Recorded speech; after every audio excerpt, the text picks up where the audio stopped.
I'll send it to you. I'll write it this week or whatever. So, sure. No worries. You know that Grace surprised me, Roy? Grace surprised me. I just,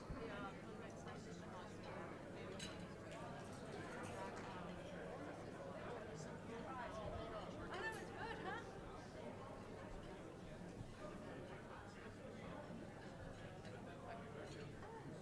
Margaret, I've been meaning to ask. So, relatively speaking, everything back to normal, everything's good. Yeah, I got my love there. Right, yeah. I didn't feel bad before, I don't feel bad now. It was just that, the collapse. Yeah.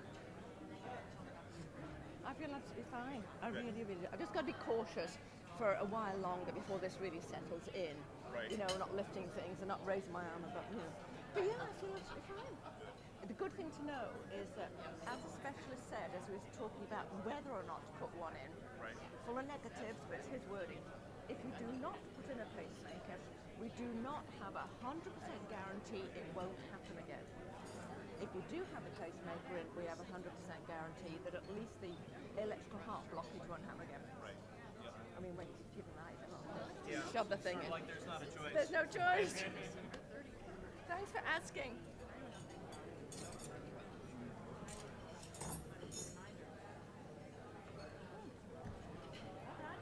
Pretty yummy, huh?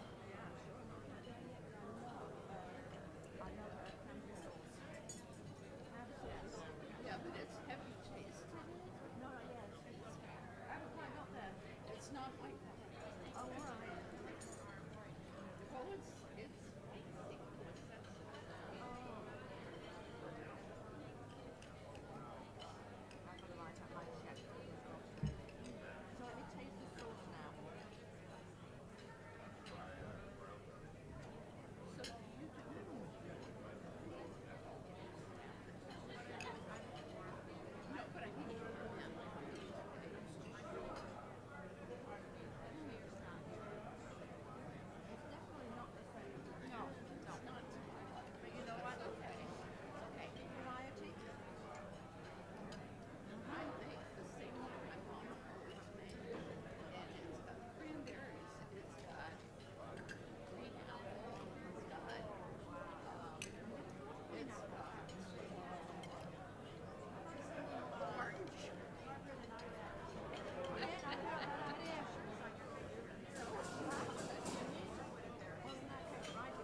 Good afternoon, Rotarians and guests. We're going to start just a little bit early today. We've got a jam-packed program. I'm not sure if Jonathan walked up. Well, you thought you weren't going to be in here, but as he's coming up for the pledge and song, one of the things I wanted to tell you is, I told you at the beginning of my term that, I wanted to be able to share with you, all of you, miles for memories. So that's why we decided to move the lunch down here today. Since we were having Thanksgiving, I figured everybody could use the extra steps. So if I could have Jonathan come up for pledge and song. He's with Kite Pharma, Baylor University, and University of Iowa. And we have no piano, so he's going to sing My Country 'Tis of Thee as a solo. Go for it. Okay. I pledge allegiance to the flag of the United States of America, to the republic for which it stands, one nation, under God, indivisible, and liberty and justice for all.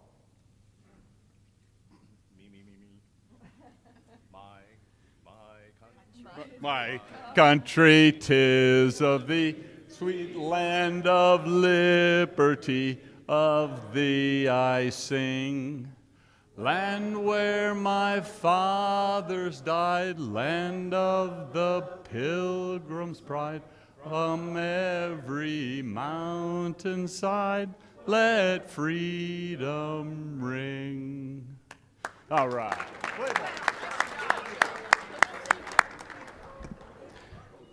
Thank you. We'll have to tell Chris Dodge who needs a stinking piano. So, no. As Mitch is starting to come up here for the inspiration, I know we announced this last week and did want to announce it again for those that had not heard, and that was that Margaret Larson had passed away. And we had cards going around previously. We're going to have them going around again today. So if you have not signed them, if you will go ahead and do that, and if we could have a quick moment of silence. Thank you.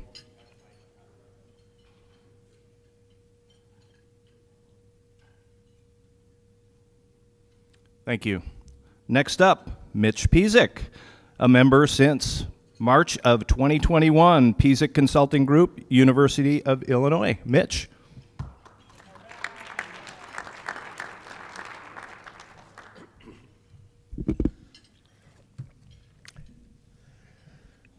Yeah, have you ever met someone who has the unrivaled capacity to extract unhappiness from any situation? No matter how much fun, joy, and camaraderie everyone else was having, you didn't meet him here.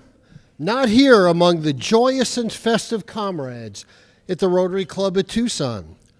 Have you ever met anyone who revels at being known as the devil's advocate? You didn't meet her here. Not here among the advocates of the angels of the Rotary Club at Tucson. Have you ever met someone who just can't help themselves from being the abominable no man?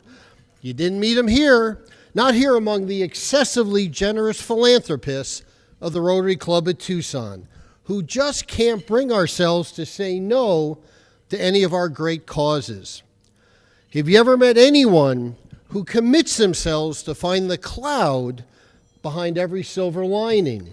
You didn't meet her here, not here among the optimist minions of the Rotary Club at Tucson. We don't just let anybody join our prestigious organization. Our guidelines, tenets, watchwords, actions, focus, and priorities prove we believe in personality before pedigree, attitude before aptitude, cleverness, not cluelessness, compassionate, not conceited, givers, not takers. Eagles don't fly with turkeys. We consider success a foregone conclusion.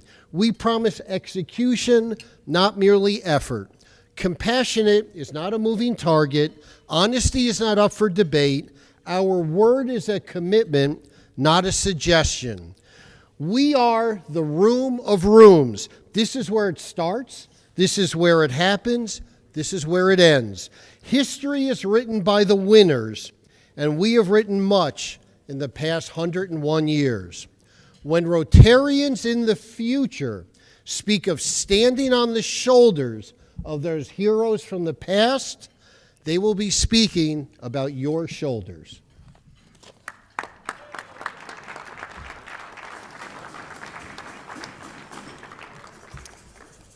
Next up, filling in for Sergeant at Arms, Chris Dodge, who you can probably tell since he wasn't on the piano, is our President-elect nominee, Curtis Dawson. Curtis is going to introduce our guests.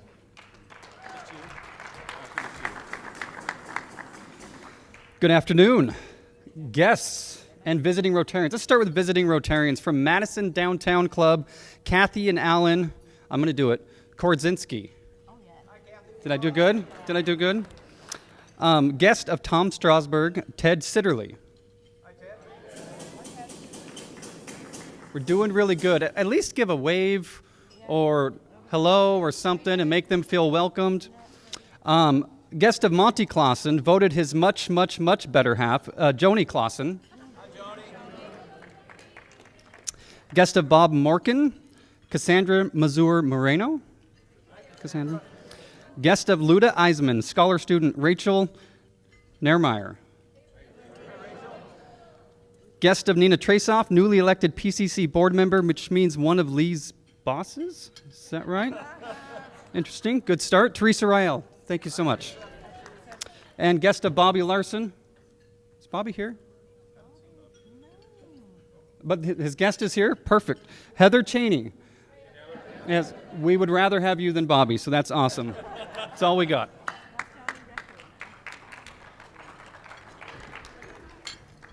You know, we're doing good. We moved through that quickly, so therefore we can get to the important thing.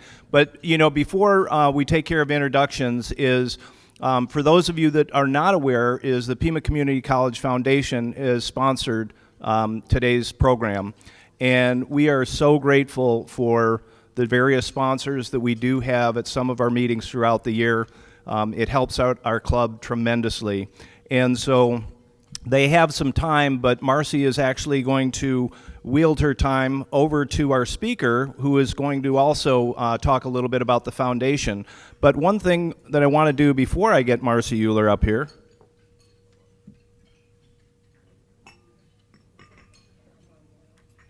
is in case you missed it, is in Biz Tucson, women leading the region, Marcy Euler. And, you know, normally what we do is we actually find them, but in this case, we're just going to do it as recognition. So, Marcy, congratulations. If I could have Marcy come up and introduce our program. Thank you, President Bruce, and I'll pay the fine. That's okay. Yeah, well, I paid the sponsorship out of my money. I'll pay the fine out of my money. Okay, so thank you all very much. I am really humbled by that recognition and feel like I am one of the luckiest people in this community to be able to do the work that I do. Today we have 10 guests, not including the Chancellor, who are here with us. I have 5 of the folks who are working for Pima Community College, and I would like for you not to clap, but I just want to recognize them. Tom Davis, the Chief of Staff. Dolores Duran-Serta, our Provost. Morgan Phillips, our Vice Chancellor of Academic Excellence. Edgar Soto. Edgar, where's Edgar? Edgar Soto, who is Vice President of Desert Vista Campus. Paul Schwalbach, who is with our External Relations Department. Then from the Foundation Board, I have Norm Riebensdorf. There's Norm. And Amber Smith is over here from the Foundation Board. And then from my team, I have 3 of my staff. Chrissy King.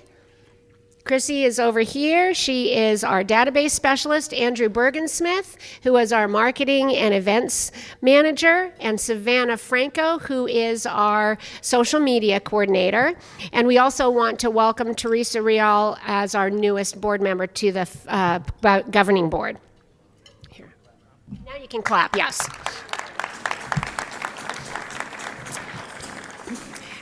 So I'm going to go a little off script. I know all of you can read, and so I'm going to allow you to read the Chancellor's bio in the newsletter. I want to introduce you to the man that I have gotten to know over the last 4.5 years, and I am really proud to reintroduce him to our Rotary Club. Chancellor Lambert began in his position with Pima Community College in July 2013, and that was a time when Pima Community College was on probation with the accrediting body, the Higher Learning Commission. Business and industry did not trust the college to deliver on workforce. Articulation to universities was not student-friendly across many departments. But this chancellor, with his vision, innovation, and connection to community, built a team who would implement and execute his vision. Centers of excellence were designed in collaboration with industry and education partners across the region. We currently have 6 in arts, applied technology, information technology and cybersecurity, public safety and emergency services, health professions, and hospitality leadership. And there are more to come. His goal is that Pima Community College will be a premier community college across the country, as well as a strong economic driver for this region. In addition to these things that he established, he also brought online learning to the college, IBEST, which is I always get this wrong. Integrated Basic Education Skills Training that allows students in GED courses to be able to go through technical training in parallel so they don't have to wait to start their degree. We had our largest gift to the foundation of $2.5 million and have recently been challenged to raise $5 million from Larry Adamson's Hillman Foundation. And it's a challenge grant, so we need to raise $10 million to get the $5 million. And this week, we are hosting 24 teams from across the country in the NJCAA Division II Soccer Men's and Women's National Championships at Keno Sports Park. That's just a little bit of what's happened since the Chancellor arrived. What happened during the pandemic, I think, is equally important. Proposition 481 was passed, which allowed Pima to use more of the tax dollars that we receive from our property taxes to put toward the needs of the college. That is particularly important because Pima does not receive funding from the state as of 2014, I believe. The Chancellor made sure there were no furloughs and no layoffs among the college staff. He kept the health and safety of the entire community top of mind and used data to make informed decisions regarding when we would go back, how we would go back, and who would go back. He was responsible for making sure with the provost and the department chairs and faculty members that instructors were upskilled in every academic department to teach using digital tools and to keep students on track to completion. So what about now? For the future, there is a desire to expand our centers of excellence, including a STEM focus and business and entrepreneurial focus. There's a deep desire to increase innovative partnerships, such as the one the Rotary Club of Tucson is helping fund through the beneficiaries funds from the car show. The Center of Opportunity Project, it provides skilled training to those who are struggling with homelessness to ensure that they have a sustainable living wage, can keep a roof over their head, food on the table, gas in the car, and stability for a family. This is a hand up, not a hand out. We will continue to align our transfer credits to meet the university curriculum expectations, and I know Dolores is deeply involved in that right now. We will continue to build upon the excellence of the past to create a thriving community and region. In my opinion, there is no better individual to lead this institution. He cares deeply about the students, the faculty, and programs at the college, and he loves this community. Please welcome Chancellor Lee Lambert.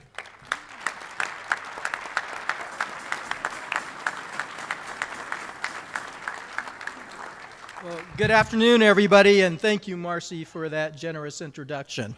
And first and foremost, I want to thank all of you for your generous support of Pima Community College. Your recent gift to us will make a major difference in the work we're doing to help transform the health and vitality of our community. So let me start with that.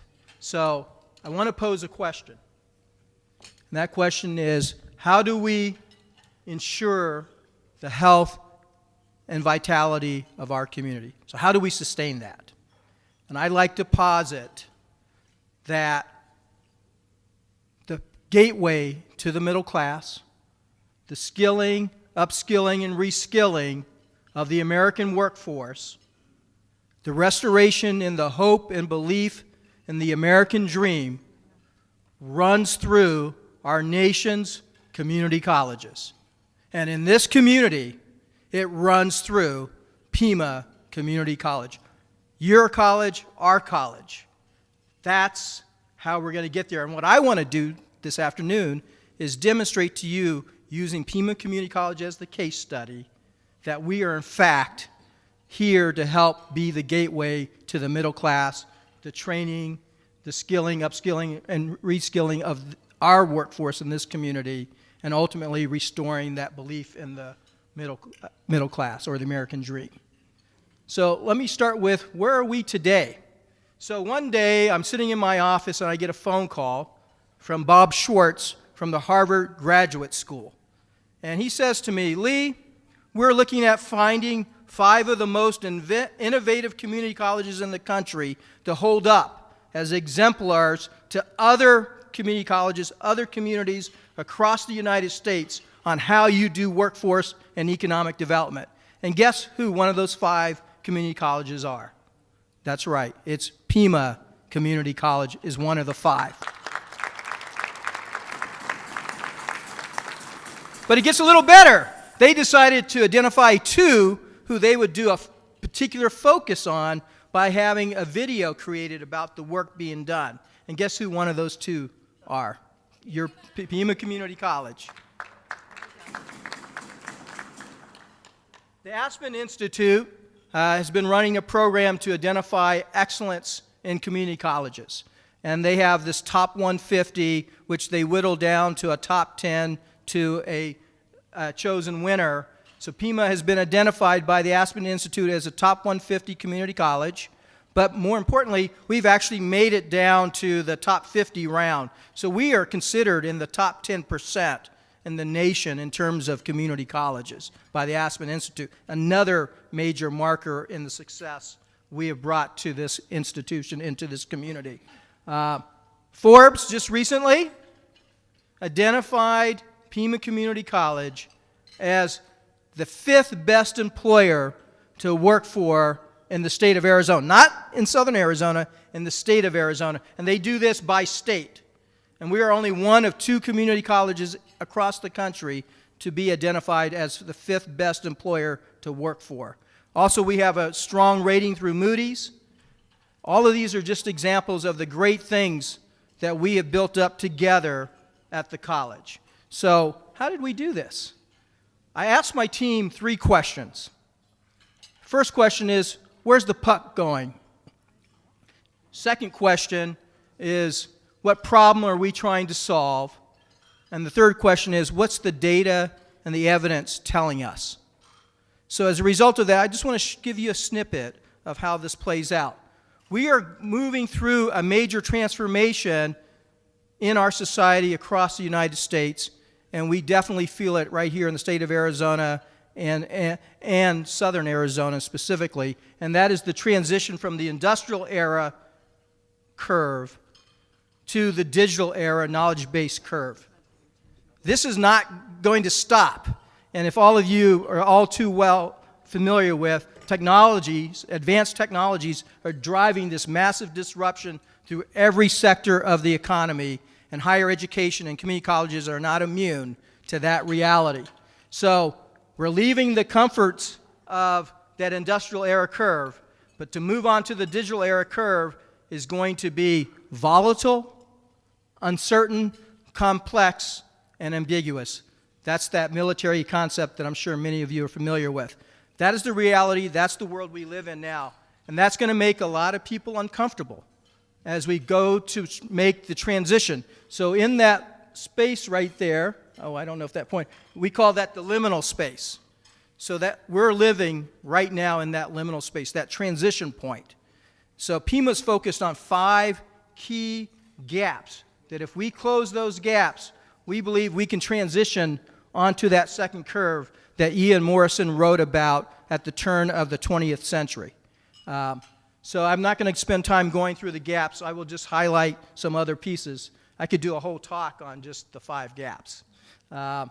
So one facet of our focus has been to transform Pima Community College into a premier institution. This was the charge from the governing board. We don't want to just move out of the mess of the past 10, 11 years. We want to move through that and become the best institution in the United States of America. And we are well on our way to doing that. In order to do that, we had to map the entire community. We did a data-informed, evidence-based approach to figure out if we align the resources of Pima Community College to the needs of this community, what would be those areas of focus? And so you're seeing what those areas of focus are up here on the slide. So applied technology, IT, cybersecurity, and the list goes on. But what we're going to be adding are the sciences, and we're going to increase the focus around the arts and humanities. And so why is that? Because we need to make sure that we keep the liberal arts workforce relevant. The liberal arts are dying. The trend data is clear. But I don't think we need to accept that. But we need to make sure we make it relevant. And as Tom Friedman wrote in his book, I think it's called something, Thanks for Being Late, or something along that title, right? He talks about how his profession, journalism, has evolved and how the advanced technologies have transformed them in a way that it's not enough to just be a good writer anymore or a good investigator anymore. You have to be able to optimize the technology tools if you want to work in journalism. That's the reality impacting the liberal arts. So myself, and I've had Ian Rourke join me, we're part of a group out of MIT looking at the relevance of the liberal arts. So we sit with the leading liberal arts institutions across this country to figure out how do you make it relevant. So your Pima Community College is at the table of helping to shape the conversation around the relevancy of the liberal arts. We need to do this, but I need everyone to not back away from the challenge, because it would hurt our society if we don't step up and make them relevant to the millennials of today and into the future generations. But let me just say just a few other words about the Centers of Excellence. It starts with the mindset of we want to be the best and we want to be thought leaders. It's not enough to just do education and training. We want to be the leader in this community, but also across the state and across the country. And how do we do that? By investing in the professional development of our faculty, to make sure that they are top-notch, that they're staying current with the changes on that digital curve. Also, that our curriculum stays relevant and current. And I'll come back to an example a little later to illustrate that point. And then do our faculty have the latest equipment, the tools to deliver on a 21st century education and training program? And that's where your generous support comes in. Because of your investment into Pima, we're going to be able to do, in one particular area, the Gospel Rescue Mission Partnership, to make sure that we're providing that relevancy in terms of tools and equipment and instruction. And then you got to have the facilities. I came from Seattle, Washington, where we at the time, I would say, had the finest automotive technician training program in the United States. And so I asked to tour the automotive program here at Pima. I was not disappointed in what I saw, because I saw opportunity. It nowhere measured up to what I had in Seattle. And I thought to myself, the people in Tucson, Arizona deserve just the same fine training as the people in Seattle, Washington are getting. Why would we settle for less than that? So as a result of that, we have built one of the finest automotive innovation and technology centers in the Southwest region, and I would dare say arguably across the United States of America, because that's what excellence is about. That's what a commitment to this community is about. So also, we have invested into aviation technology, another hot area of opportunity in this community. And thanks to the generous support of the legislature and the governor, they have invested $15 million. We could not have done this project without the support of this community. The aviation sector, the businesses from there stepped up and accompanied us to Phoenix to make the case for that investment. We had students in the program accompanying us to make the case for that investment at a time when the legislature wasn't interested in investing in Maricopa Pima Community College. We got them to make this investment. I encourage you all, if you haven't been out to the airport to see our center, go see it. It's one of the finest you're going to see anywhere. And we're very, very proud of that. We just had the ribbon cutting just recently. So how do you make this happen? By deepening your partnerships. And when I first came here, I was really saddened that I met with a number of business leaders. And one particular, I'll share just 3 quick snippets of this. So one business leader said to me, we go to other parts of the state to hire our welders. We don't see Pima as relevant. Well, that's changed significantly, by the way, since that time.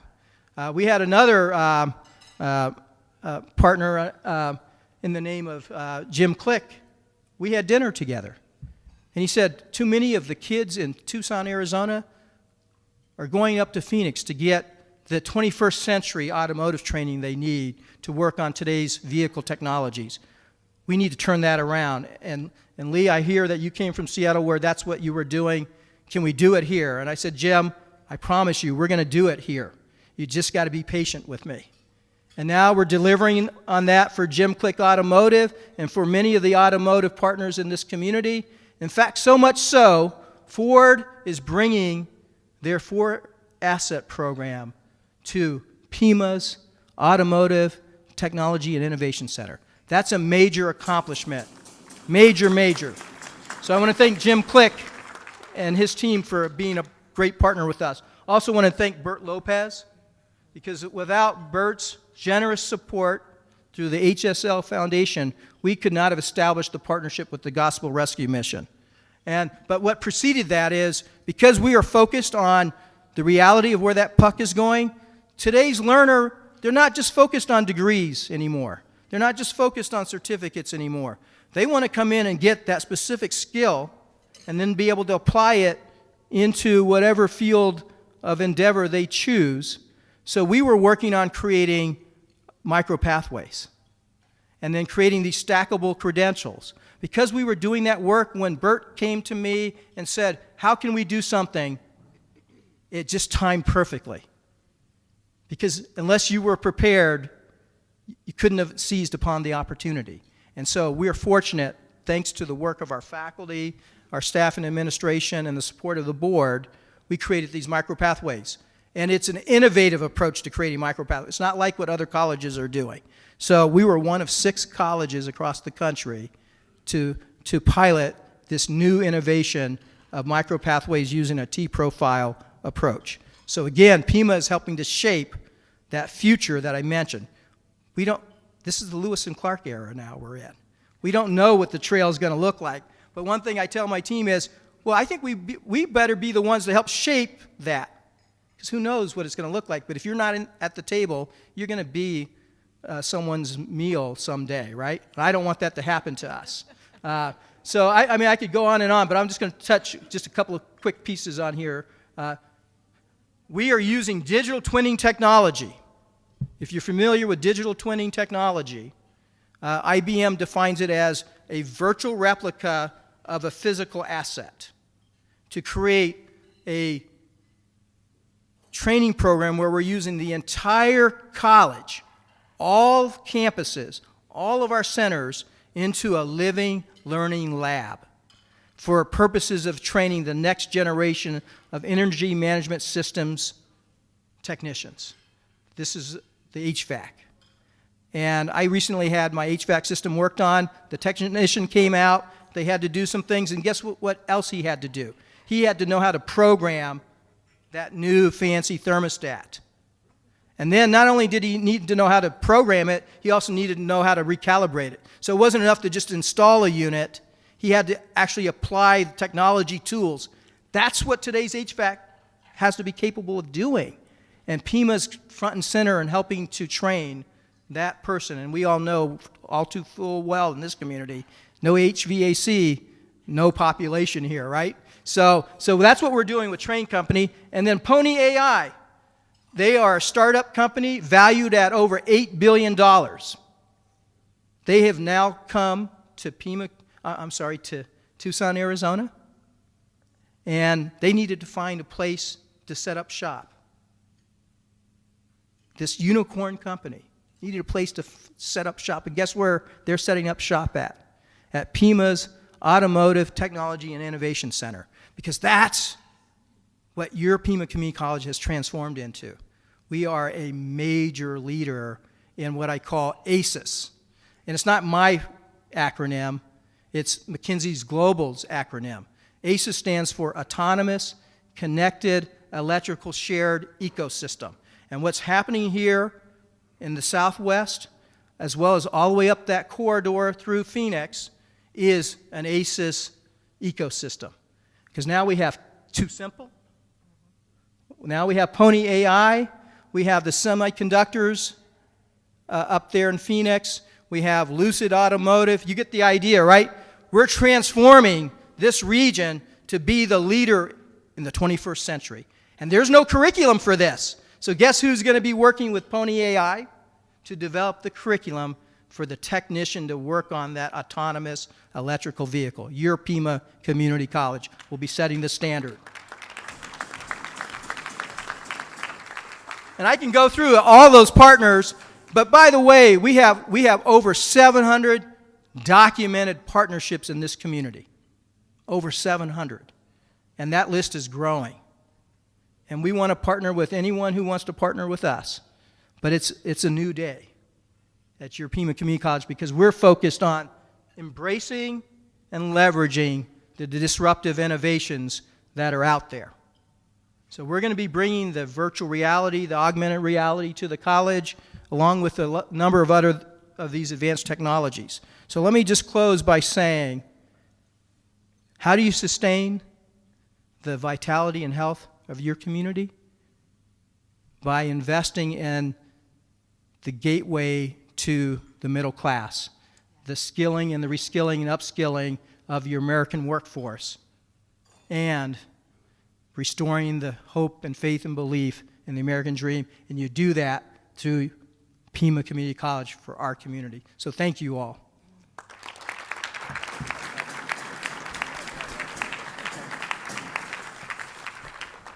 Questions? Yes. And I have a microphone for you just so everyone can hear.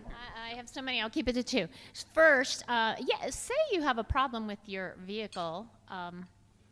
Can you bring it to your people to have it looked at? Well, so we're not that kind of automotive program, okay? But I'm not saying that that's not out of the realm of possibility, but that's not what the focus is. Okay, so I'm taking that as a no. So the second question is, what would you comment on about a Pima education versus a community college education versus a four-year traditional college? So great question, right? So let me answer it this way. So when I was in Seattle, you know that name Bill Gates. Well, Bill Gates decided, I usually just walk around when I talk, so please forgive me. So Bill Gates, the Gates Foundation, funded a project back when I was still in Seattle where he wanted to map the 80 most common courses across all colleges and universities. So at the time I left, they had already mapped 40. Why is that significant? English 101 at Harvard University is no different than English 101 at Pima Community College. That's the reality that's out there, right? There's no difference in that lower division curriculum. But people have assigned a different value based on brand to that reality. But what it really signifies is the value of that general education has essentially, thanks to the technology, been brought down to almost zero. I can now go to Coursera and take those courses for free. So why are you charging me for those general education programs? So the question is, what value do you bring beyond free to justify why I should take it from you, right? And so that's part of that relevancy question I was mentioning earlier. We need to make the case that you shouldn't go to Coursera or Udemy. You should come to Pima because we're going to add a value you can't get from going online and doing it there. Hopefully that helps answer your question. Thank you, Lee. I am so impressed with these centers of excellence and the work within the community and the partnerships. It is such an exciting step for the future. The question I ask goes back to my older son, who barely made it out of high school. Just hadn't found himself yet, and the large classrooms and everything didn't work for him. Right. So his choice was work or go to Pima. And he went to Pima, and it was an amazing transition for him, where he learned how to learn. Mm-hmm. He was in small classes, and then through Pima, he was able then to segue to the University of Arizona. Right. And has since gone on to get a master's. And he's, Sure. I mean, it was there. He just didn't know how to access it. Right. So with all of the centers that you're talking about here, which I applaud, are you, where is is there still the emphasis on helping these kids who can't learn at the U of A in a class of 300 but need personalized, or who haven't made it yet? Are you reaching out to those kids, them find their way through Pima to then go to the U of A? So the answer is absolutely. So if you noticed that reference to the Centers of Excellence for Arts and Humanities, that's what that's about, is making sure that we strengthen that aspect of what we do at the college and make them relevant, so that way folks who do come through Pima's lower division, Gen Ed, and then take maybe an additional year and then transfer, that is fully aligned. Because what's happening is the universities are changing their curriculum in response to the things you're hearing me talk about here. And so we have to make sure we recalibrate and align more appropriate. ASU recently came to us. I'll use this as an example. And they looked at our curriculum and said, this is not needed anymore. You need to get rid of that. If you want your students to come to us, having them go do that is wasting their time and their money. So we have to accept that those are the changing realities that are unfolding, but at the same time, you know, keeping a strong pulse on ensuring that that liberal arts path continues to be there, but that liberal arts path has to be strengthened and has to continue to be relevant. Because that's where a lot of the enrollment that's being lost across the country are occurring in the liberal arts. So that's the data. I refuse to accept it on face value. I think we can make them relevant. So yes, we need to do that, but we've got to be willing to change. Real quick question before I hand it to Roger. In Washington State, which I think you're familiar with, they have a great program called Running Start. Mm-hmm. And in Running Start, if you're a high school junior or senior, you can enroll in community college for free. I know there's dual enrollment in Arizona, but is there anything like that that could happen in the state of Arizona? So I tell my team, we made the rules, we can change the rules, right? So what this means is I got to have my data and my evidence. I got to have the high schools who are willing, and we need to go up to Phoenix and make the case that we should be allowed to do a Running Start model in the state of Arizona. Now, we've had success. Pima went and pitched to the legislature to change the dual enrollment law, because the dual enrollment law was such before, essentially you couldn't just be fully participating in dual enrollment until you were at your junior and senior level. We got them to change the law to open it up starting in 9th grade. So I think now that we've opened that up, now we go make another push to say let's open it up on this front. But the key is the funding. Now at Pima, we're one of only 2 districts in the state who do not charge for dual enrollment.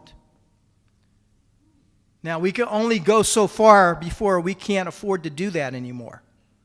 So we're going to need the state to join us in finding a better solution to paying for all of this. And so I I'm part of a fellowship, and in that fellowship, there's some lawmakers who are part of that fellowship. So they dropped the bill to try to change the dual enrollment funding formula, but it got pushback from some other community colleges. That's right. Other community colleges pushed back on that model because it would mean they have to change their funding model.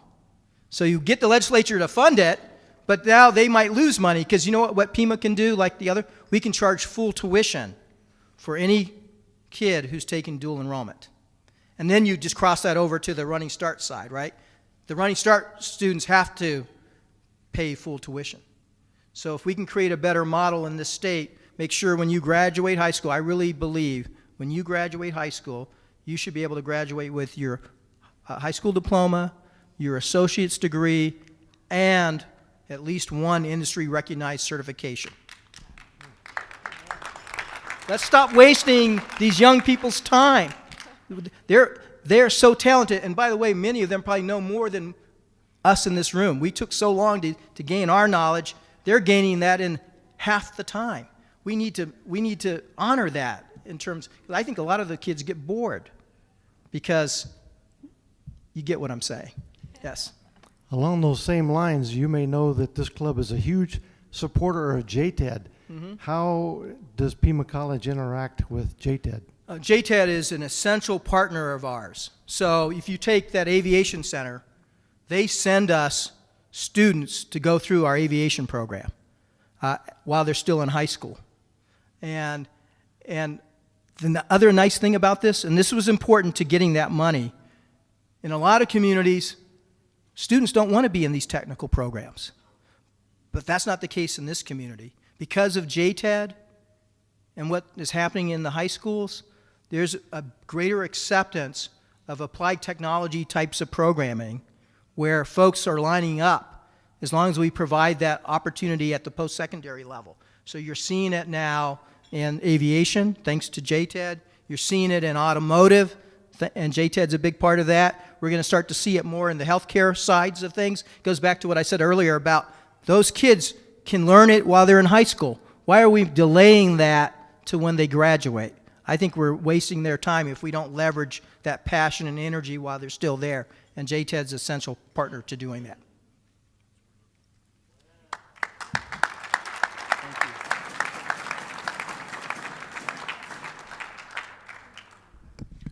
Lee, thank you. One, it's great to have you back here again. Honestly, I think we could have you here for another hour asking questions. It's real exciting to see what's going on at Pima. For our guests that might not be aware, we always ask our speaker to go ahead and sign a book, which this Lee has signed for Make Way for Books, and it's Oh, the Places You Go from Dr. Seuss, so seems very appropriate.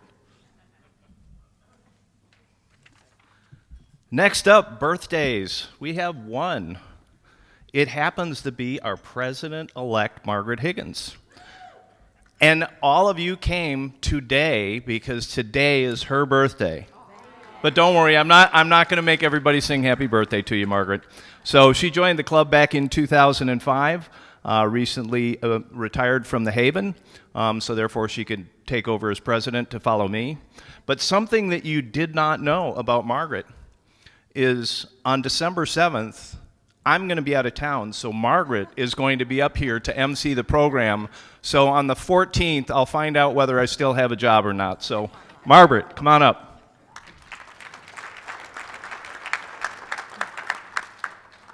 Well, first of all, let me look at my very detailed notes about what to say today. And that's in half, actually. So, yeah, it is my birthday, actually, today. And I have to say, life is full of surprises. I mean, this morning, my daughter from Canada surprised me at breakfast. So, I'm, as many of you know, surprised to be here. Then again, I'm also surprised to be here at Rotary as well, which is a different thing entirely. I've loved being here. I was introduced by Ace Bushnell and Joe McNamara, my mentor with Glenn Ewing. And yes, I'm an original coal miner's daughter from the north of England. You know, what am I doing standing here in Tucson with all of you? You know, it's just such a surprise. But it's marvelous being here, and I've made so many wonderful friends, not the least being Dot, Nina, Tom, Vicky. It's just a surprise. That's it, full stop. And embrace surprises because they're wonderful. And I have a check to give to Rotary. Thank you. Thank you, Margaret. Next up, and actually this is kind of interesting, so we have 2 new member introductions, and these 2 new member introductions are also receiving their blue badge. So it must be because of just how incredibly smart they are that they come in as a new member and already have their blue badge. So for the first introduction, if I can have Joe Daniszewski come on up here. As you know, he's retired from Boy Scouts of America. Joe.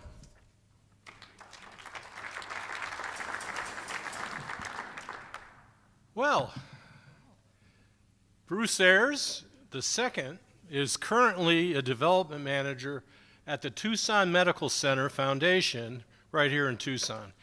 He retired from the United States in 2010 after 26 honorable years of service and a distinguished career in the United States Air Force. He returned to Tucson, where he had the distinct pleasure to join the United Way, one of the world's leading not-for-profit organizations.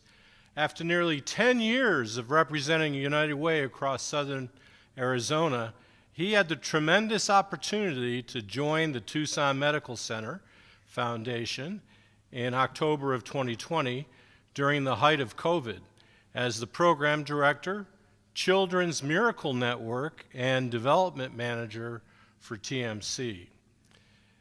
Representing the community's only not-for-profit hospital is a true honor. He graduated from the Community College of the Air Force and Columbia Southern University. His greatest accomplishments: 3 grown children, 4 grandchildren, with the 5th grandchild due in February of 2023.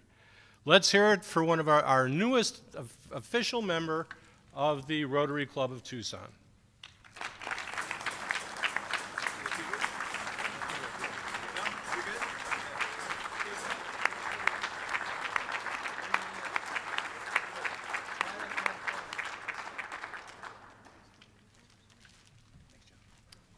Oh, stay up. He said he wanted to pass. Oh, you want to pass? Wow. Boy, that's a first. Where's... You're not doing the second one. Oh, I'm not doing the second one. No, you're not Okay. doing the second one. And next up, for our next new member introduction, who's also going to be receiving his blue badge, is Faye Morris to introduce this new member that, you know, just like the last one, I don't think any of us even know who he is. Hard to recognize him. So, Faye.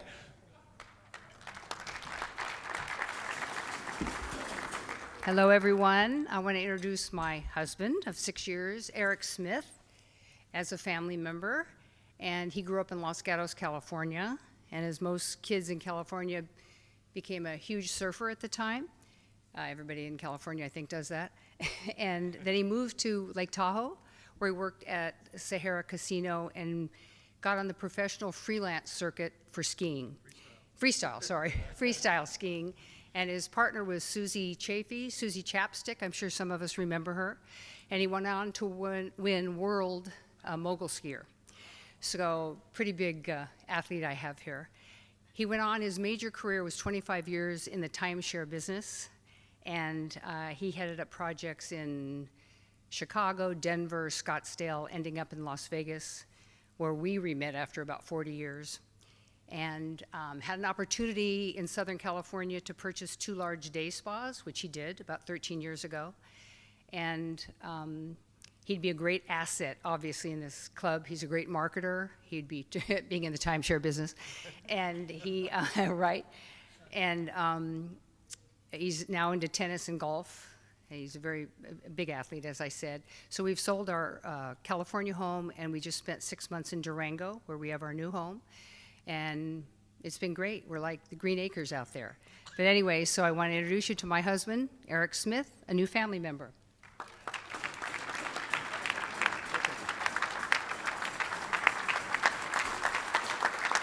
Thank you, Faye.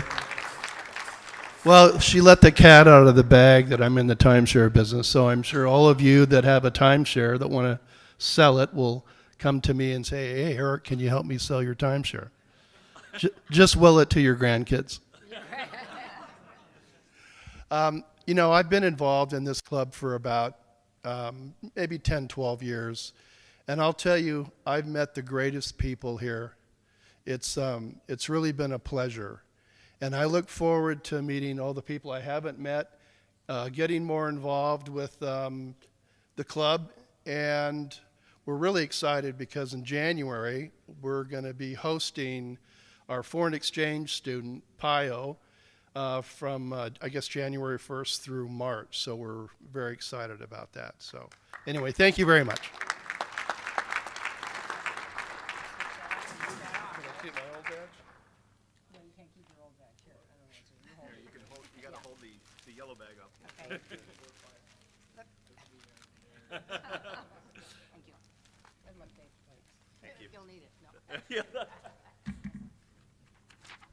Okay, and we have a special Paul Harris presentation, so Charlotte, come on up, and I will let you take care of it from there. Thank you.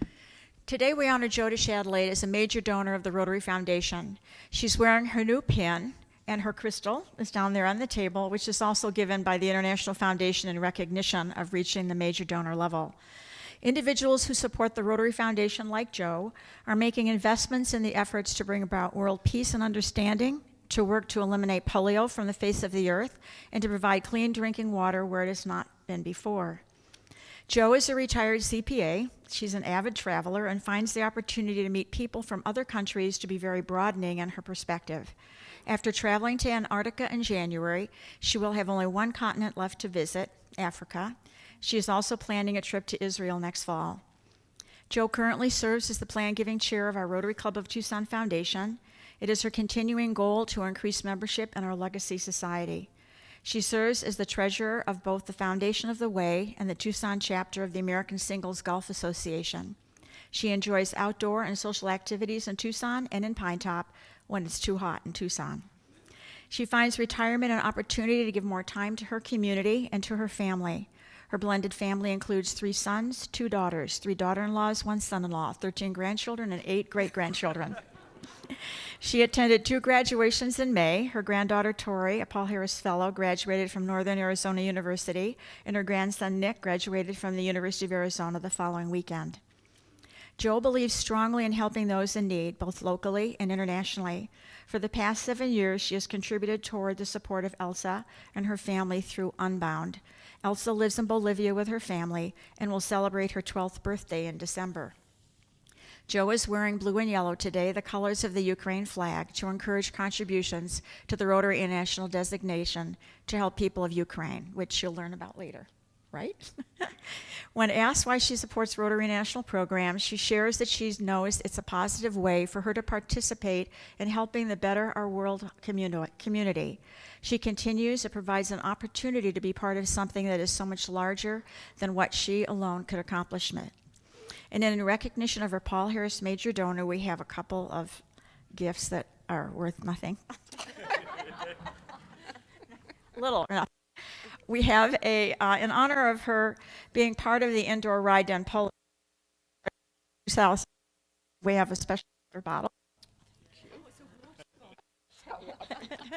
And we have a scarf with bicycle designs. So please join me in congratulating our newest Paul Harris Fellow. I didn't mean to mess up your papers. Thank you.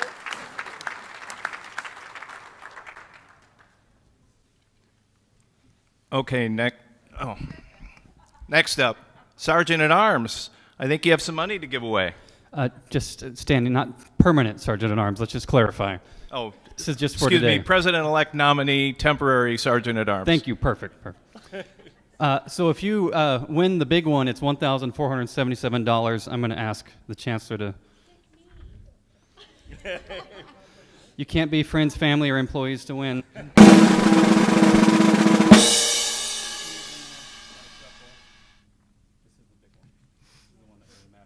only 26 cards left. You have better odds than the Powerball, so buy more tickets.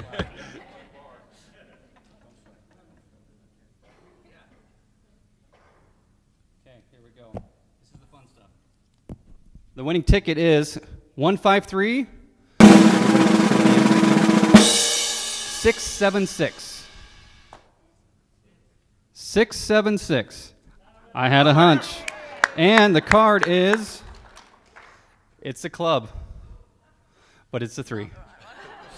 I have some money for you though. Man, new members, they always win. Okay, I have a number of announcements to run through. Our holiday schedule, which is listed up here, just so everybody knows, we are dark next Wednesday. We will be on after that. We've got different dates that Dorena and Carrie, that we've actually allowed them off other than a Saturday and a Sunday. But did want to announce the holiday mixer. Going to do it a little bit different. My wife and I are actually going to host that at our house.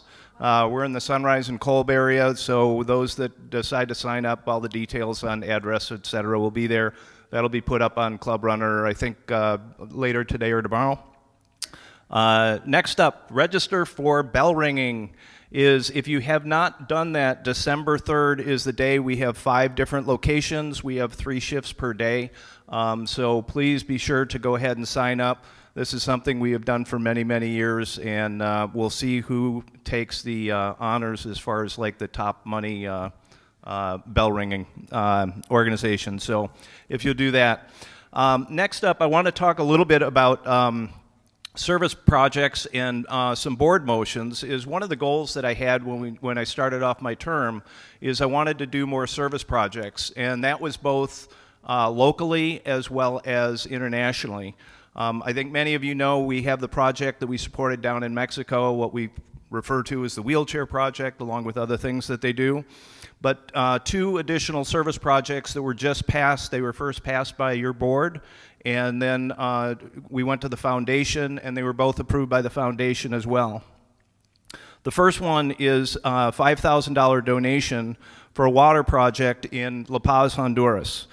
This is done in conjunction with the Oro Valley Club, District 5500, District 7629 in Maryland, and the Rotary Club of Prince Frederick in Honduras. This has also been a goal of our district governor, is to look at doing some joint projects. And so the project, just to give you a quick rundown on this project in Honduras and what it is that will take place, installing 1 well, 200 water filters, 100 latrines, 100 ward storage tanks.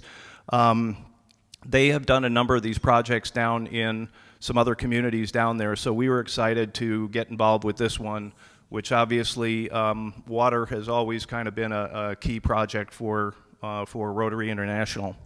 The second one is we are doing another drive for Ukraine. We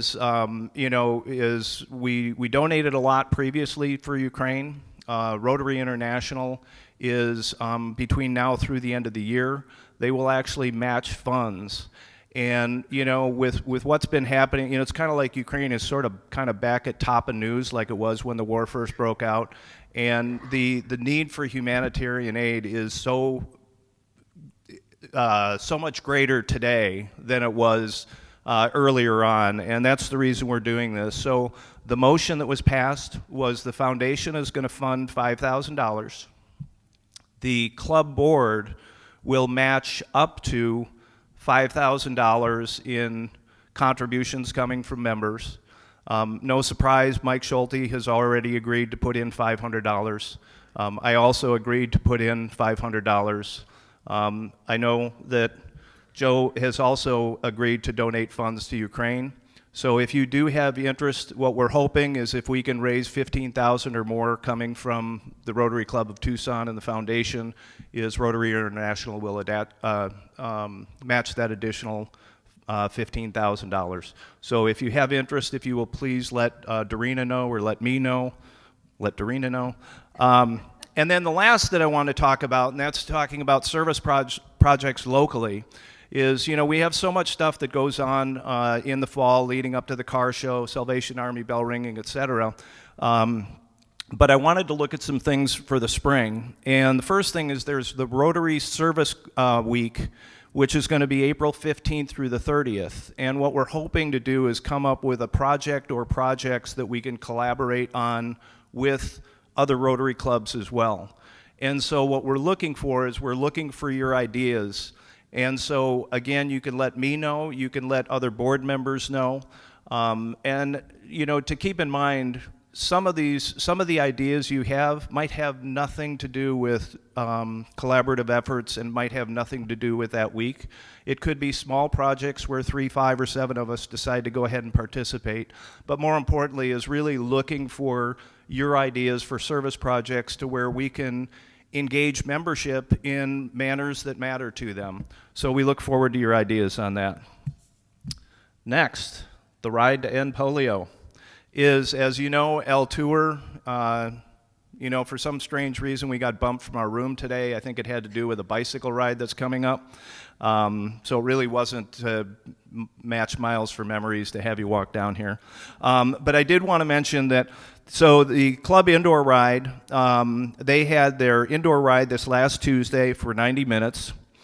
This Saturday is the El Tour to End Polio, and there are 8 members from our club, including some new members, and those names are actually listed back there on that board.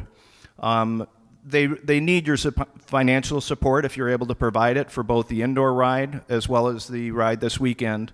And so if you're able to take a look at that, is what they're trying to do is any funding needs to be in by December the 9th. So we've got a little bit of time on that. Bruce Richardson, is you covering it? I'm going to be Chris and Bruce and whatever you need me to do, President Bruce. I'm here for you. Next hike, there should be a slide, is going to be on November 19th at Hutch's Pool. Meet time is 8:40 a.m. Tram ride is $15. Meeting at the Sabino Canyon Tram Stop. Be there or be square. Next is Faye.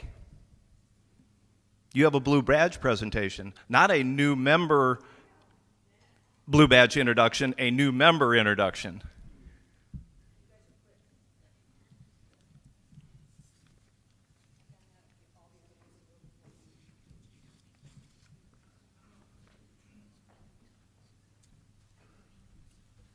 So this fantastic young lady, Brandy Haga Blackman, is with Rio Nuevo, and President Mark is the one that sponsored her.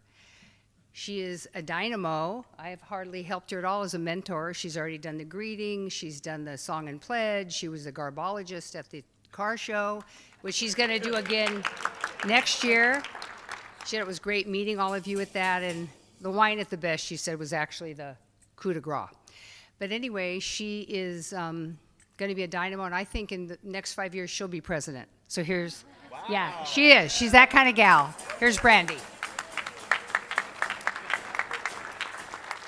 Thank you.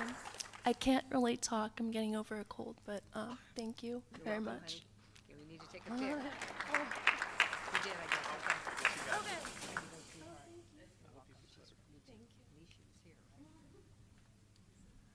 We have a little video that we have been wanting to play for I don't know how many weeks it is now. We do have the time to be able to squeeze it in, so if we can go ahead and play this as a result of your...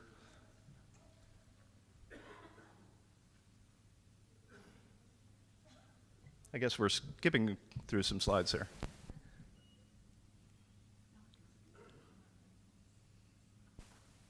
Yep, that's the one.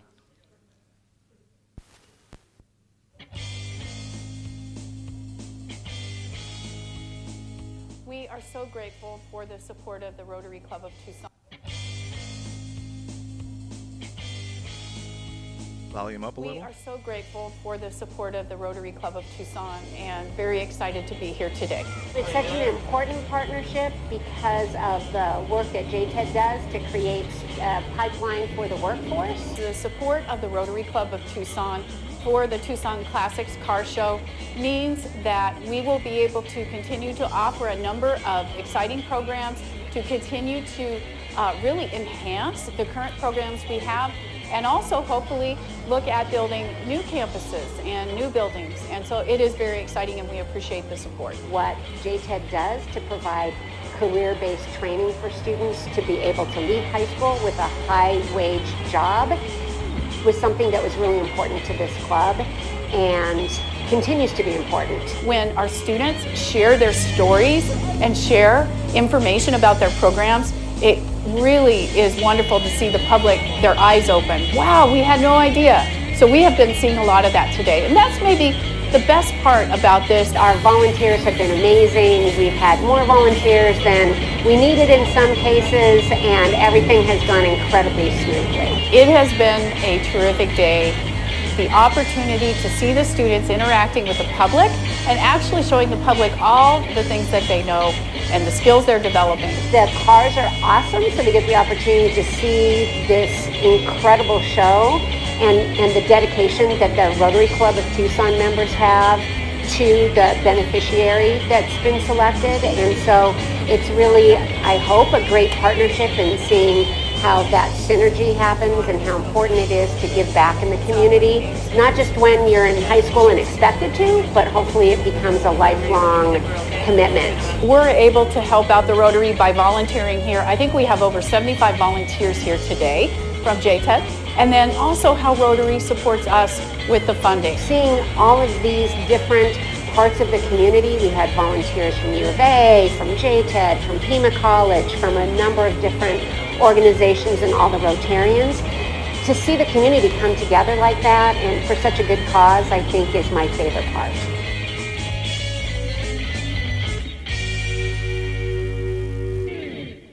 And that was a result of all of you.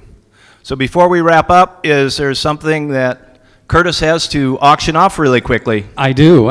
These are tickets to that team that beat UCLA. Anybody watch that game? Anybody stay up all night and watch that game? I know we're a basketball town, but come on, that was unbelievable. There are 4 tickets. 2 tickets to the game this week against that team in Pullman, the Cougars, I think they're called, and then 2 tickets to the game the following week against ASU. These seats do have backs on them, and I've been told by someone reliable source that these are certified by Dr. John Wong. And I know that increases the value. But backed by popular demand, we do have Matt here to auction them up.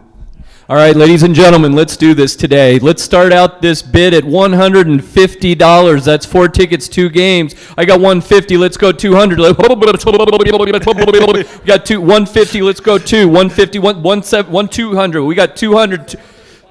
We'll do 175. 200. We got 200. 250. 225. Who was? I love this guy. Here we go. We've got 225. He's bidding against himself, ladies and gentlemen. Sorry, I'm ignoring this side of the crowd. Here we go. 225. Going once. Sold. Curtis Dawson. Curtis, thank you. All right, I want to thank everybody for coming today, as well as those virtually. Past President Mark, I hope you really did watch this today. So I'm not going to go there and tell him why you're not here. If you don't regularly donate to the scholarship cups, I hope you'll consider throwing a few dollars into the cups that are on the table. Mitch, thanks for your inspiration today. Margaret, happy birthday today. Welcome to the club, Bruce and Eric, officially. And Brandy, congratulations on your blue badge, along with Bruce and Eric on their blue badge. Joe, thank you, and congratulations on your major donor status. Reminder, we are dark next Thursday. In 2 weeks we have the zoo. Wednesday is in 2 weeks. We have the zoo coming in as our speaker. So now if we could have a toast in order to adjourn.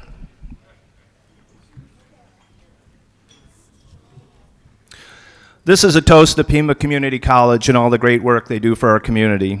Lee Lambert not only took what was a challenge at the time, but has raised Pima to a first-rate educational institution and has had a national spotlight shown on their great efforts. We've talked about work development in this community for years, and through the efforts of JTED and Pima, they are delivering to our young men and women and to our community. Hear, hear.